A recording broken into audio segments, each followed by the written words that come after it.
You think I don't know what's going on. Well, Beth saw him leaving your house last night. Don't know what you're talking about. I haven't seen Jason in weeks. Unbelievable. My own sister. How could ya? You've made me look a right muppet. Like Darren from Chepstow, who forgot to order those valves for those new builds.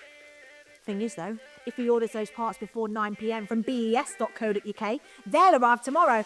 But I'll never trust either of you again.